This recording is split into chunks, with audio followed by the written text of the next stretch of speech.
दोस्तों, वैसे तो हमारा देश बहुत बड़ा है। इसमें कई राज्य, कई शहर हैं, जिनमें से एक शहर ऐसा भी है जहां से पूरे भारत की रूपरेखा तय की जाती है। जी हाँ, वो शहर कोई और नहीं, आपकी हमारी दिल्ली है। दिल्ली, जहां बैठकर सरकार चलाई जाती है, जहां से हर राज्य की रूपरेखा बनाई जाती है। आज हम उसी शहर दिल्ली के बारे में आपको कुछ रोचक जानकारी देने की कोशिश करेंगे। उससे पहले अगर आपको हमारी ये जानकारी अच्छी लगे तो इसे अपने दोस्तों के साथ शेयर जरूर करना और साथ ही हमारे चैनल को सब्सक्राइब करना। भारत का दिल कहे जाने वाली दिल्ली, जहां कई लोग हर रोज यहां आते हैं और अपने सपनों को पूरा करने के लिए यहां बस जाते हैं। दिल्ली ने बहुत से लोगों के सपनों को साकार किया है। मुंबई की तरह ये शहर भी कभी नहीं सोता। दिन हो या रात, साल के 365 दिन दिल्ली दौड़ती ही रहती है। ये भारत का एकमात्र शहर है जहां गर्मी के मौसम में सबसे ज्यादा गर्मी होती है और मॉनसून के मौसम में सबसे ज्यादा बारिश और ठंड के मौसम में भी सबसे ज्यादा ठंड भी इसी शहर में होती है। दिल्ली भारत की राजधानी है और यहीं से कई राजनेताओं का सफर तय हुआ है, जिन्होंने इस शहर की गद्दी पर बैठकर देश को चलाया है। आज हम इसी दिल्ली के बारे में अलग अलग फैक्ट बताने जा रहे हैं, जिसे जानकर आपको बेहद खुशी होगी। 2 नामों वाला शहर। दोस्तों, क्या आपको पता है कि दिल्ली और नई दिल्ली 2 अलग अलग जगह है। जहां नई दिल्ली आधिकारिक तौर पर भारत की राजधानी है, वहीं दिल्ली एक यूनियन टेरिटरी जिसमें central Delhi, east Delhi, south Delhi जैसे 11 अलग अलग जिले हैं और नई दिल्ली भी उनमें से एक है। दुनिया का दूसरा सबसे आबादी वाला शहर। जी हाँ, टोक्यो शहर के बाद आबादी के मामले में दिल्ली ही है। 25 मिलियन निवासियों के साथ दिल्ली दूसरा सबसे अधिक आबादी वाला शहर है। 2015 में जनगणना ने शहर में रहने वाले 18.2 मिलियन लोगों को दर्ज किया गया था। अभी लगभग 2 करोड़ से ज्यादा लोग दिल्ली में हैं। एशिया का सबसे बड़ा थोक मसाला बाजार दिल्ली में है। दोस्तों, वैसे दिल्ली अपने कई कामों की वजह से दुनिया भर में जानी जाती है। उनमें से दिल्ली की खारी बावली मार्केट एशिया का सबसे बड़ा मसाला बाजार है। ये पुरानी दिल्ली की एक सड़क है जो फतेहपुरी मस्जिद से सटी लाल किले के करीब स्थित है, जहां आपको मसालों की पूरी खान देखने को मिलती है। भारतीय खाने के बारे में बात करें तो 17वीं शताब्दी में स्थापित खारी बावली बाजार ने अपनी पहचान में कमी नहीं आने दी। फतेहपुरी मस्जिद के करीब स्थित इस बाजार में मौजूद मसालों की खुशबू दूर दूर तक सूंघी जा सकती है। यहाँ उच्च गुणवत्ता वाले मसाले बेचे जाते हैं। एशिया की सबसे बड़ी आईटी मार्केट। दोस्तों, दिल्ली के नेहरू प्लेस को एशिया की सबसे बड़ी आईटी मार्केट कहा जाता है। यहाँ आपको पायरेटेड सॉफ्टवेयर बहुत ही सस्ते दामों पर मिल सकते हैं। यहाँ अक्सर दूसरे राज्यों के लोग पायरेटेड सॉफ्टवेयर खरीदने आते हैं। दिल्ली का 20% भूभाग वनों से ढका हुआ है। वैसे दोस्तों, आपको जानकर हैरानी होगी कि दिल्ली, जिसमें प्रदूषण के मामले में सबसे आगे रहती है, उसी दिल्ली का 20% भूभाग वनों से ढका हुआ है और दिल्ली में हरियाली की भी कोई खास कमी नहीं है। फिर भी यहाँ का प्रदूषण लेवल हमेशा हाई रहता है। एशिया का सबसे बड़ा फल और सब्जी का थोक बाजार दिल्ली में है। दोस्तों, आपको बता दें कि एशिया का सबसे बड़ा फल और सब्जियों का थोक बाजार दिल्ली की आजादपुर मंडी को कहा गया है। यहाँ पर हर राज्य के लोग अपनी फसलों को बेचने खरीदने आए दिन आते रहते हैं। हुमायूं से बहादुर शाह जफर तक का सफर। मुगल बादशाह हुमायूं ने सरहिंद के निकट युद्ध में अफगानों को परास्त किया एवं दिल्ली पर निर्विरोध अधिकार जमा लिया। हुमायूं के मरणोपरांत हेमू विक्रमादित्य के नेतृत्व में अफगानों ने मुगल सेना को पराजित कर आगरा एवं दिल्ली पर पुनः अधिकार कर लिया। मुगल बादशाह अकबर ने अपनी राजधानी को दिल्ली से आगरा स्थानांतरित कर दिया।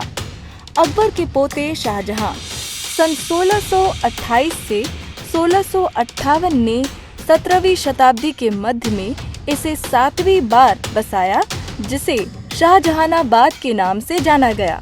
शाहजहानाबाद को सामान्य बोलचाल में पुराना शहर अथवा पुरानी दिल्ली कहा जाता है। सबसे महंगे ऑफिस। दिल्ली का कनॉट प्लेस दुनिया के सबसे महंगे ऑफिस स्पेस में शामिल है। हालांकि बाकी जगह मुंबई से कम खर्चीली हो सकती है, लेकिन कनॉट प्लेस देश के हर दूसरी स्थान से हर चीज में ऊपर आता है। ये जगह कई रिटेल स्टोर, रेस्टोरेंट, बार और कार्यालयों का घर माना जाता है। दिल्ली के गेट्स इस ऐतिहासिक शहर का एक और आकर्षक पहलू है। यहाँ के गेट। इन दरवाजों का निर्माण शहर के शासकों ने 8वीं सदी से 20वीं सदी के बीच करवाया था। प्राचीन काल से लेकर हाल के ब्रिटिश काल तक शहर भर में 14 गेट फैले हुए थे, जिनमें से अब 5 ही सही सलामत खड़े हुए हैं। रॉबर्ट स्मिथ द्वारा 1835 में निर्मित द कश्मीरी गेट शहर का सबसे उत्तरी द्वार है। 1644 में निर्मित अजमेरी गेट अजमेर के सामने है। लाहौरी गेट लाल किले का मुख्य प्रवेश द्वार है। दिल्ली गेट, जिसे दिल्ली दरवाजा के नाम से भी जाना जाता है, लाल किले में जाने का दूसरा रास्ता है। अंत में 13वीं शताब्दी के दौरान निर्मित तुर्कमान गेट शाहजहानाबाद में स्थित है।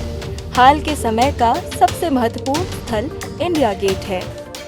दिल्ली की पहचान केवल कहने के लिए नहीं है।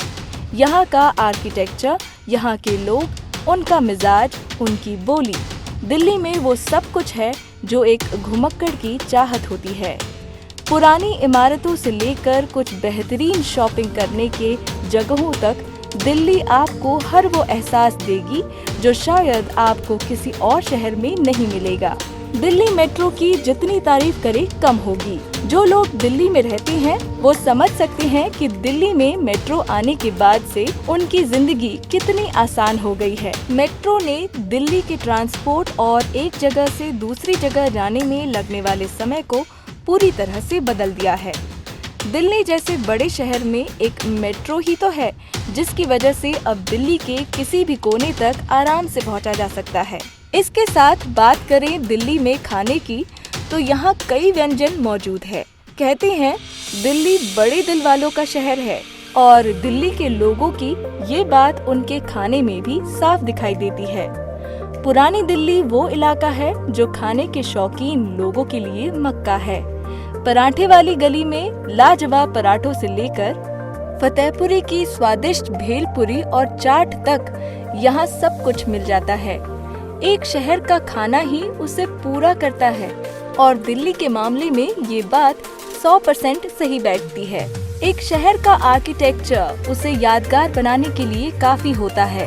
हम उस जगह को कैसे याद रखते हैं, ये बहुत हद तक वहाँ की बिल्डिंगों और उसको बनाने के नायाब तरीकों पर भी निर्भर करता है। जब कोई दिल्ली के बारे में सोचता है तो सबसे पहले मन में यहाँ के बंगलों और बाजारों की तस्वीर आती है।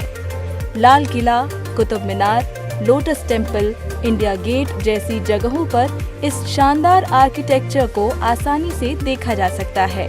आप सोचने पर मजबूर हो जाते हैं कि दिल्ली के आर्किटेक्चर ने इस शहर में नएपन के साथ इसकी उसी पुरानी पहचान को जीवित रखने के लिए कितनी अहम भूमिका निभाई है। दिल्ली में ऐसी कई बिल्डिंगें हैं जिनमें मुगल आर्किटेक्चर की झलक दिखाई देती है। वहीं दूसरी तरफ यहाँ ऐसी भी इमारतें हैं जिनमें हिंदू आर्किटेक्चर देखने को मिलता है।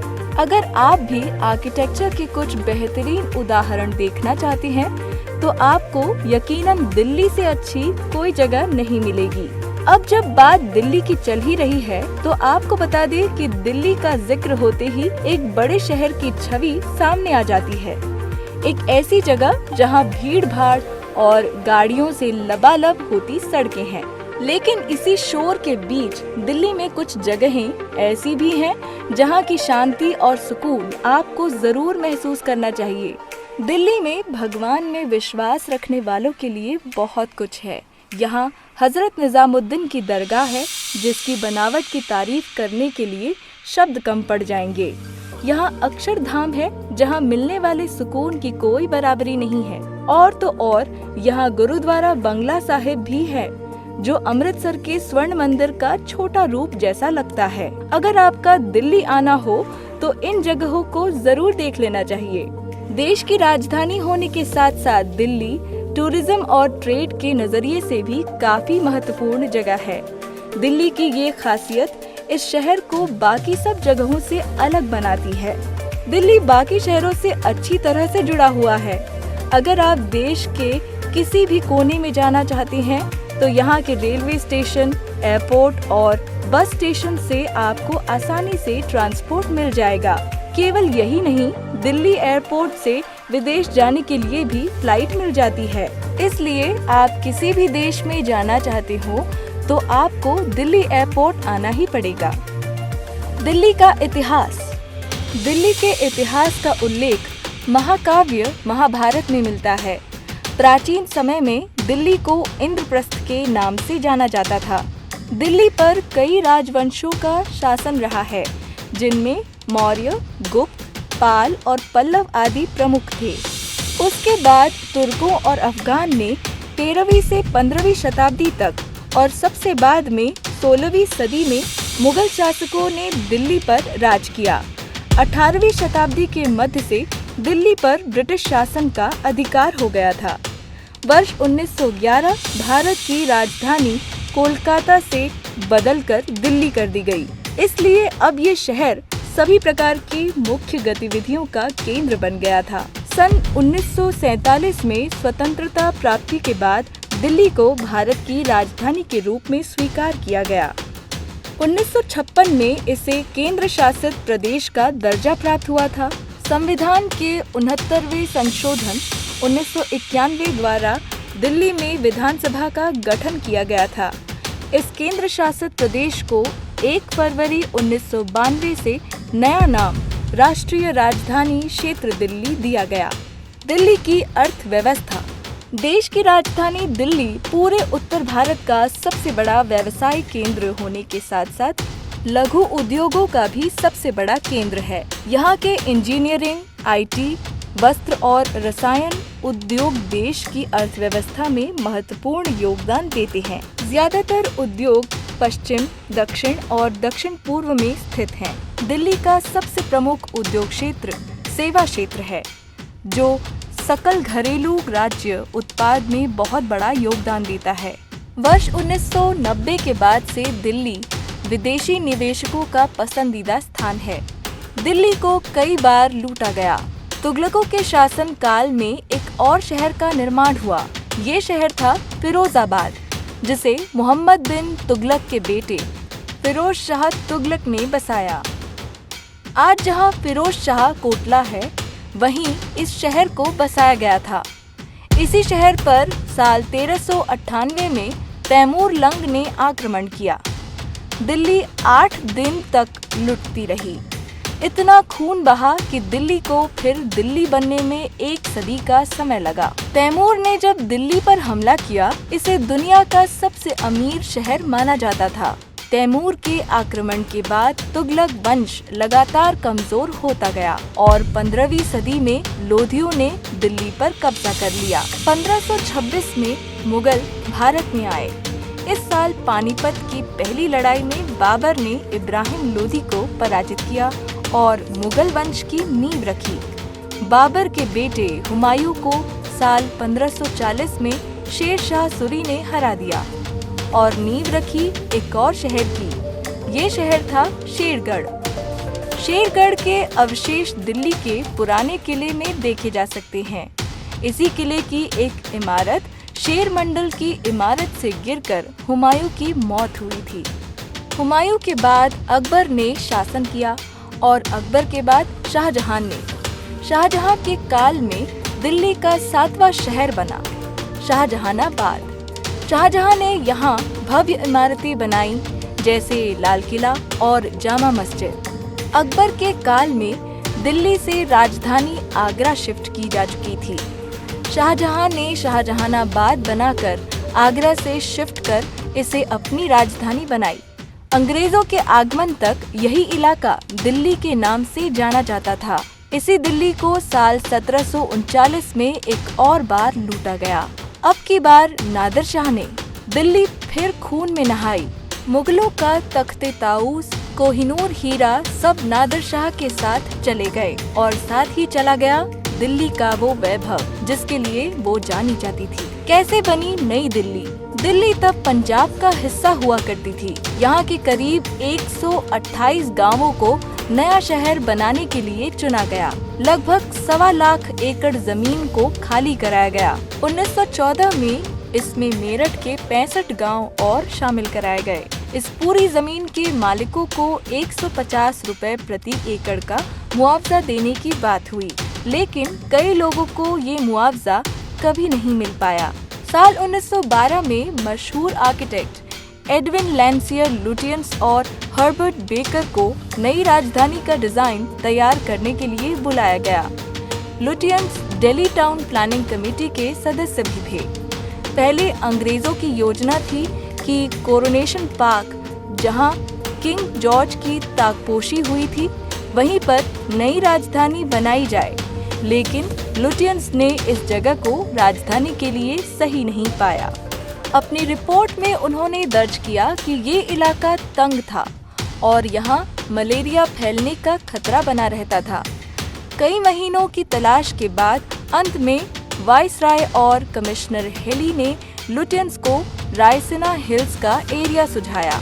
कोरोनेशन पार्क में किंग जॉर्ज ने जो आधारशिलाएं रखी थीं, उन्हें रायसीना हिल्स लाया गया।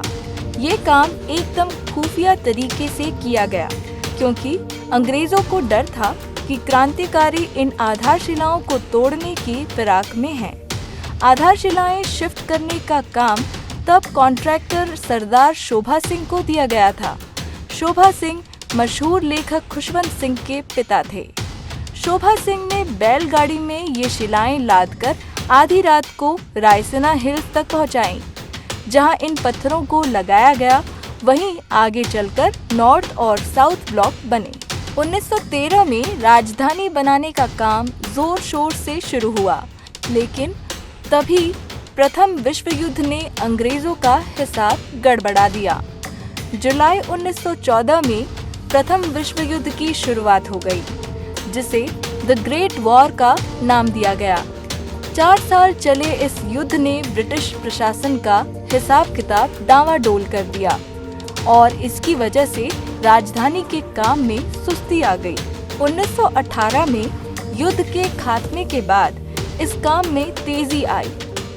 लुटियंस दिल्ली को ब्रिटिश सरकार ने यूरोपियन शैली में बनवाया, लेकिन साथ ही उसमें पारंपरिक भारतीय शैली के छज्जे, जालियां, गुंबद भी बनवाए गए। हालांकि ये काम इतना आसान नहीं था। करीब 10,000 एकड़ जमीन को शहर की शक्ल दी जानी थी। रायसीना पर जमीन को समतल बनाने के लिए पूरी पहाड़ी को विस्फोट से उड़ाया गया। राजस्थान से सैंडस्टोन और मार्बल मंगवाए गए। इन्हें ढोने के लिए करीब 30,000 मजदूर लगाए गए।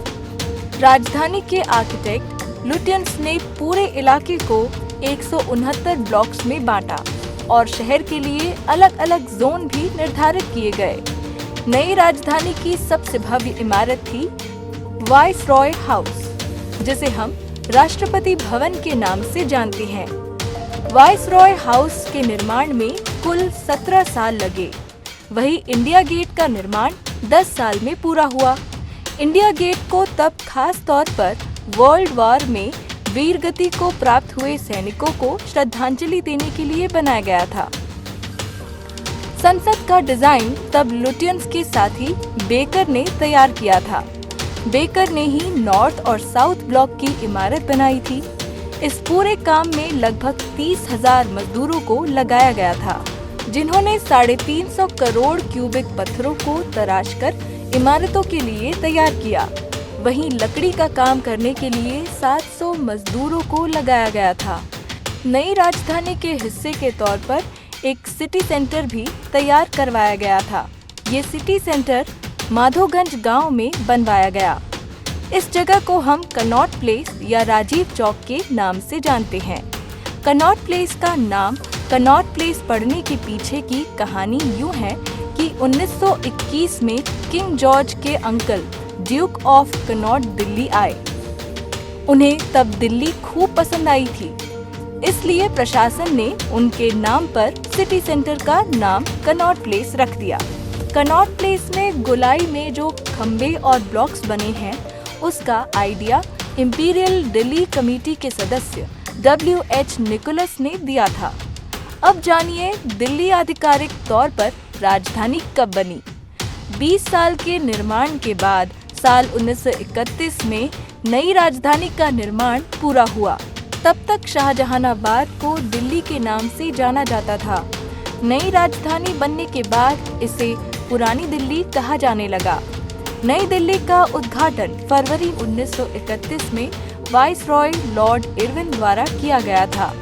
और जैसा कि हम जानते ही हैं, आज़ादी के बाद नए भारत की राजधानी के लिए दिल्ली को ही बरकरार रखा गया। आपको हमारी ये जानकारी कैसी लगी, ये हमें कमेंट सेक्शन में ज़रूर बताएं। आज के लिए बस इतना ही। मिलते हैं एक और नए वीडियो के साथ। तब तक के लिए खुश रहिए, स्वस्थ रहिए।